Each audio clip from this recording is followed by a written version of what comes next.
c'est assez impressionnant. Il était intimidant. Voilà, le pouvoir est intimidant. Quand même. C'est peut-être ça la cause de tous nos maux. Ouais, mais c'est ça.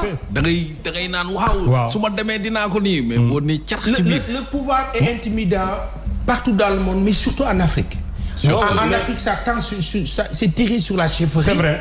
Alors que Taïdi, par exemple, quel que soit le niveau le statut de la personne en France, Macron n'ose pas lui parler d'une certaine manière, d'une certaine façon. Ouais, mais là la wax exactement. Président Abdou Diouf. Waaw. Te ña fa nekkoon lañ ñu wax. Attention.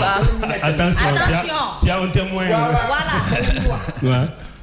dafa am wax bu nekk bi génn ci kaw. waaw ak wax bu nekk ci suuf. waaw non waaw. vas-y. après nga wax ma. waaw bi nekk ci kaw. moo la on vous a reçu nangam. mooy bu gentil bi quoi. wax bu nekk ci suuf bana. bi nekk ci suuf nag. wala hey.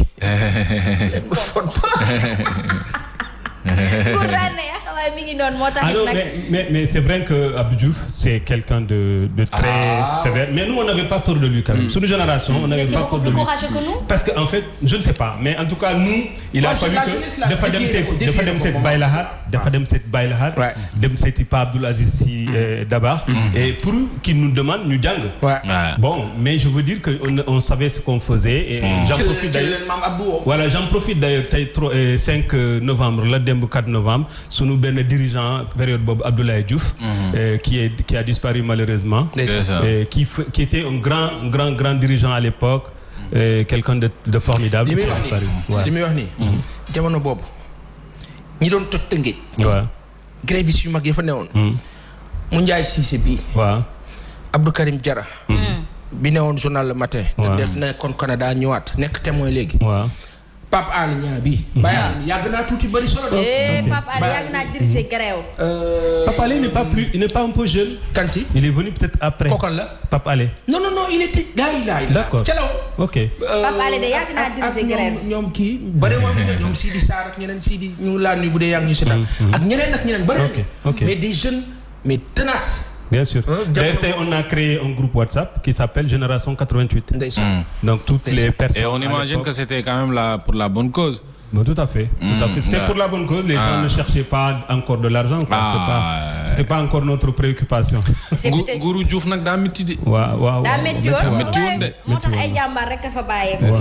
Le 5 novembre 2018, ouverture du 5e forum de Dakar sur la paix et la sécurité en Afrique par le président Macky Sall. Non, paix et sécurité moom yaa xam nga j'ai eu à faire une formation au niveau de CHET, centre de haute étude de défense et de sécurité. D'ailleurs avec même Pape Alé Niang. ay journalistes yu ñu kii yoon yu ñu copté woon rek RFM Pape Alé au temps de ci paix et sécurité mais lu am solo la. c'était en quelle année? Non yàggul. ça fait maintenant 2018 bii 2018 la mais li ma bëgg a wax mooy il faut que ñuy formé wu ci sécurité ak défense. Tout à fait. Surtout ñun ñuy joxe xibaar xam na ñuy joxe. Bien sûr. lu jëm c'est important.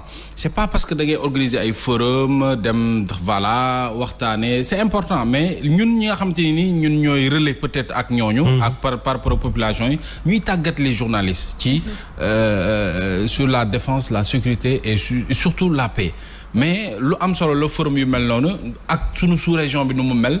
Asma ak Afrique voilà malheureusement bu ñu nee 2020 jëm ci 2021 ñu ngi dund ba léegi ñàkkum kaaraange ñu ngi dund ba léegi vraiment ay jafe-jafe te nag booy xool ñan ñoo ñu koy teg.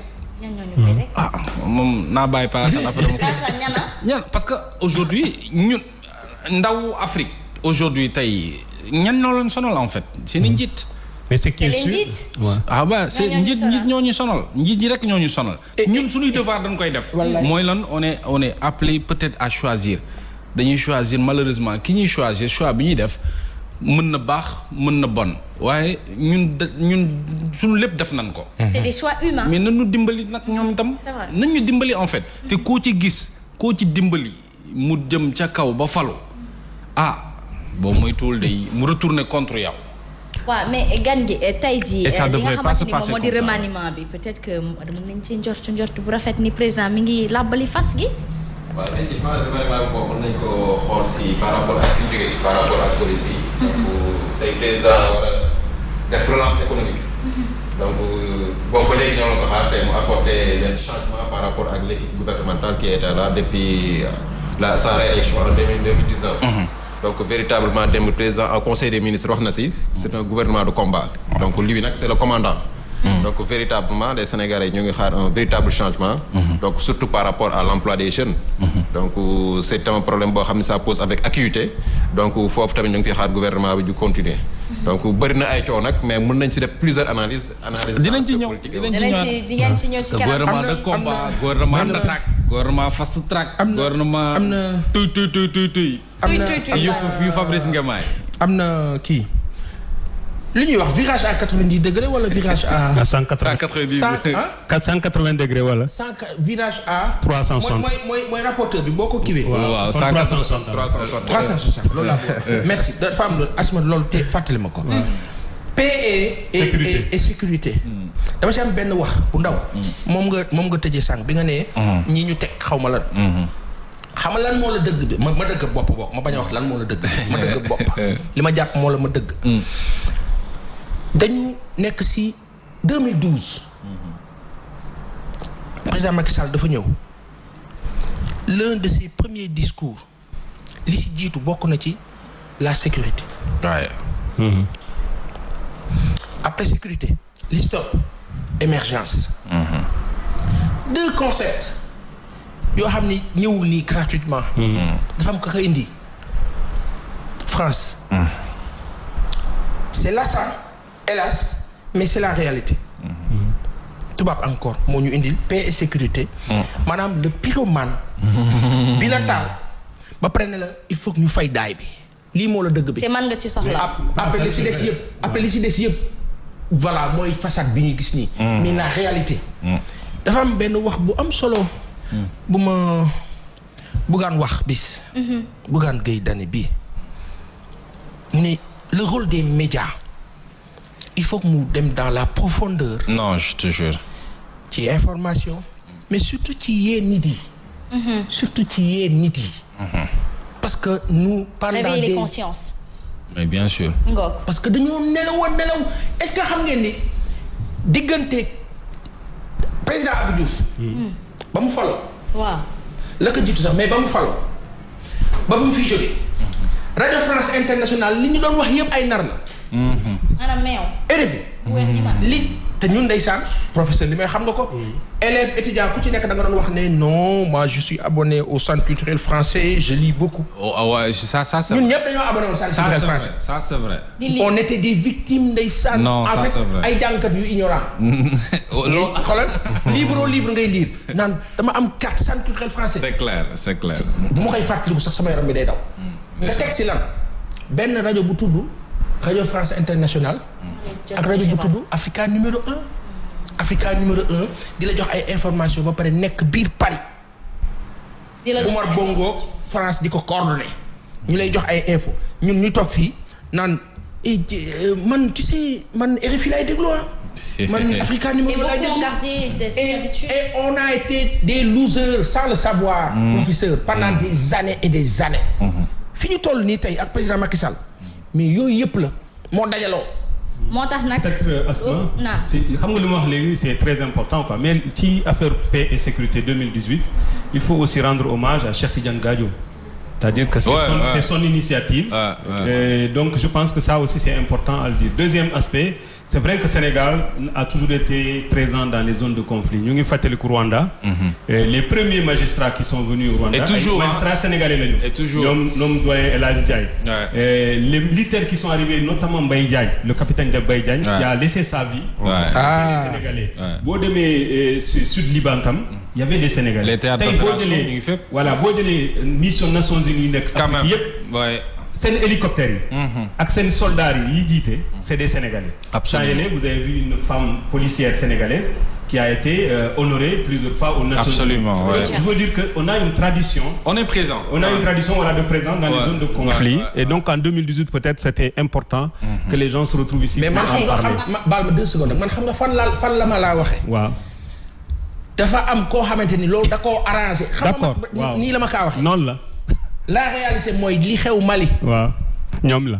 opération Barkhane xaw ma ak la ca topp barki dem déggoo ñu ne la rey nañu 50 terroristes 51 personnes yoo xamante ni dañ ne ay terroristes la ñu jihadiste ñoom ñoo wax joxe info yi de ñoo ne rey nañu ñun xamuñu ba tey leeruñu te doo gis mukk ñu rey ak ku ñu reyu pour wax ñu yeewu population yi ñu comprendre que ñun amuñu indépendance ñu ngi exister nag léegi nag bis bu ñu nangoo jël suñu indépendance mais on vivra.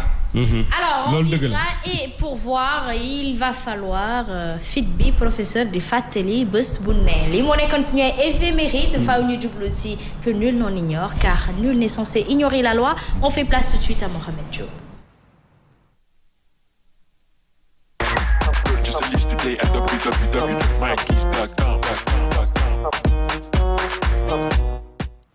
Mohamed, on parlera droit ce matin. On parlera aussi de la loi sur le cumul de fonctions. waaw cumul de fonctions xam nga Asma. On s'est intéressé véritablement sur cette question au niveau de la rédaction ba ñu nommé Idrissa Seck. Justement. ba ñu nommé Idrissa Seck après ñu wax ne est-ce que mën na boole. nekk président conseil économique social environnemental jiite itam président conseil départemental bu Thiès bon voilà am na ñu jug wax ne mën na nekk am na ñu jug wax ne mënut a nekk am na ñoo xam te ne nee nañ loi bi permettrewul cumul fonction yu mel noonu maintenant dañu dem déglu ji Tabourou Agne moom mooy inspecteur des services municipaux de la ville de Pikine moom nag loi bi la convoqué keneen ki ci des Souti Touré la di ancien ministre moom itam na Abdou Diouf nekk itam maire bu Tambacounda yaakaar naa ñoom ñëpp am nañ ci ay xalaat ñu dem déglu ko ñëwaat.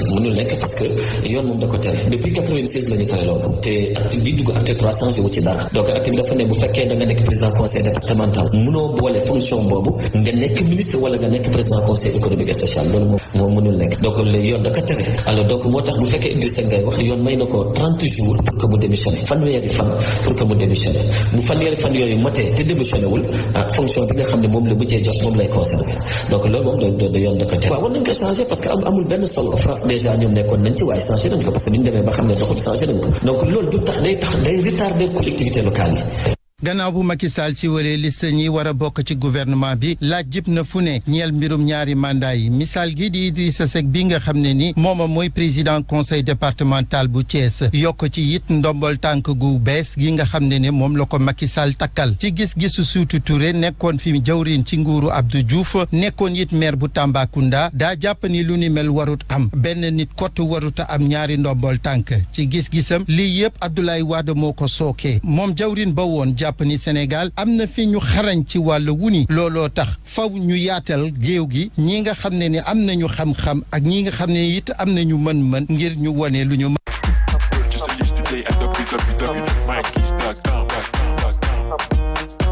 waaw kàddu gi moom ñun ñëpp dégg nañu. très bien léegi Asma Tabouré Agne mi inspecteur des services municipaux ca ville bu Pikine moom dafa convoqué loi bi wax ne Idrissa Seck dispose de 30 jours pour démissionner ci présidence conseil départemental bu Thiès parce que loi bi may ko mu cumuler ñaari fonctions yi Souti Touré moom nee na Sénégal bëri na ñu ñuy faral di gis ñuy cumuler ay fonctions au temps de ba ñu amee alternance nag au temps de Abdoulaye Wade ci la affaire bi gën a bari. affaire bi ci la gën a bari ñi nekk ministre maire ministre dem nekk am beneen fonction loolu Abdoulaye Wade dafa dem ba daanaka suul ay décision dafa dem ba dem suul loi bi tere loolu donc moo tax nit ñi tàmmoon ko ba jàpp ne loolu muy dëgg or que fàtte nañu ne loi bi am na fu mu tere peut-être cumul fonction ne mënoo boole ñaari fonction mais beneen bi au-delà des lois ak peut-être choix Abdoulaye Wade ak yu mel noonu jamono ji fu mu toll nii est-ce que xel mën na nangu Pa Assane yor ñetti fonction ci réew mi ñu ne y a une association des diplômés sans emploi donc loolu Mbaye xam naa ne am nga ci xalaat ñu bàyyi la peut-être ñun ñëpp am nañ ci xalaat ñu bàyyi la nga joxe ci sa xalaat par rapport ak cumul fonction ak réew mi fi mu toll tey. merci beaucoup Mohamed je crois quand même que tey débat par rapport ak cumul fonction bi mën nañ ko natt si ñetti pàcc. tey bu ñu ëpp lu ñuy wax mooy cumul fonction du président de la République en tant que président et chef de parti. donc boo xoolee tey bokk na si thème yooyu xam ne moom la ñuy développé si dialogue national bi. mais dans notre constitution article 38 bi daf ko permettre président. mu nekk chef de parti donc moom rek la ko permettre pour mu nekk président de la République am beneen fonction te yooyu dafa nekk des traditions yoo xam ni on doit l'adapter man dama gëm ni ñun le président Macky Sall sax moom sa position a été toujours catégorique même aux assises nationales ba mu koy signé dafa signé avec des réserves pour dire que moom que tey il doit être toujours tey chef de parti et président de la République damay appeler la jurisprudence de la Mauritanie tey ji ngi sëñ Mauritanie président fi nekkoon Ould Aziz tey moom moo créé parti bu ñu doon wax UPR Union pour la République moom moo ko créé nekk président 2 ans amoon benn problème boo xam ne mu nekkoon chef de cabinet mu remplacé ko mais tey moom en tant que président de la République tey l'ancien président dafa bëgg a téewaat parti bi nekk chef de parti tey loolu moo indi benn crise institutionnelle dans ce pays donc am na yoo xam ne situation yoo xam ni véritablement bu ñuy jël ay jurisprudence que tey 1962 problème boobu indi woon na Sénégal donc véritablement man aspect boobu dama gëm ni chef de parti mën na nekk chef de parti président de la République mais au-delà ak les maires par rapport ak maires yi am na yoo xam ministre maire par exemple ministre maire man dama gëm ni président conseil économique social président conseil départemental la loi am na foo xam ni c'est incompatible comme le cas Idrissa Seck absolument am na yoo xam ne c'est pas incompatible c'est devenu même une tradition mais foofu tamit dañ ci war a toogaat jàngaat certains postes comme directeurs généraux yi am na certains postes yoo xam ni yenn responsabilités yoo xam ne mënoo ko yor ci état nga nekk à 700 kilomètres de Dakar à Dakar nga nekk fa maire tout à fait man dama gëm ni foofu on doit apporter des réformes par rapport à ces dispositions parce que boo xoolee tey 80% des maires sont à Dakar tu es à 700 kilomètres de Dakar mais tu as une fonction boo xam ni Dakar nga nekk tey peut-être maire par procuration ngay nekk de temps en temps la ngay dellu mais dafa nekk pouvoir excusez-moi li muy wax nii mooy xew France le premier ministre Édouard Philippe il gagne la mairie fële ca Le Havre ñu ne ko da ngay teg bagage yi mu dem nekk maire waaw c'est simple mu nekk mu bàyyi foo dem nekk maire c'est pas compatible maire noblesse la à fële de l'autre côté ok parce que c'est la population très bien moo la fal donc véritablement am na aspect yoo xam ni ñun au niveau de à l'interne au niveau de l'Alliance pour la République ñu ngi si apporter des réflexions mais des fois problème bu muy posé wu mooy tey xam nga pour maire peut-être c'est quelque chose boo xam ne c'est électif am na beneen boo xam ni c'est un poste nominatif. Ouais. Je donne 2 cas. C'est-à-dire que tey y a le ministre Aly Ngouille Ndiaye. C'est-à-dire que tey quand tu es politique aussi. lenn mooy nekk tey sa pouvoir. au niveau local mooy être maire. absolument pour la ambition politique. ok moo tax comme on l'a dit. loolu ñu ngi ko gën a accentuer avec le pouvoir libéral. Le président Macky Sall n'a jamais accepté.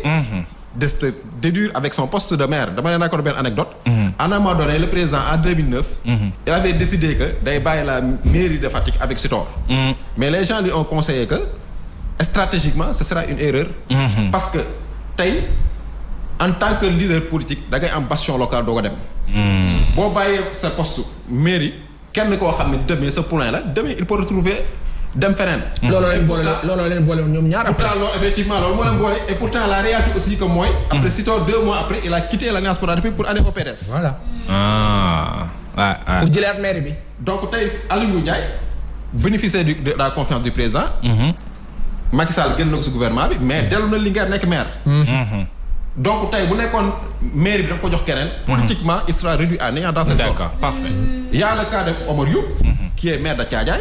président Macky Sall génn na ko si gouvernement bi mais en tant que acteur politique tey bu nekkul amul ndomba tant que maire day metti donc aspect yooyu aussi dañ ko jël en considération Pansane jeunes yi am na yaa wax naa ko léegi y a une association des diplômés sans emploi ndaw mi jàng am ba niveau d'étude war a liggéey bu déggee ñu ne diw nekk na directeur général nekk leneen nekk na ministre nekk leneen est-ce que du frustré wu est-ce que du am sentiment de métit par rapport ak réew mi cumul de fonctions yi gars yi nañu koy boole.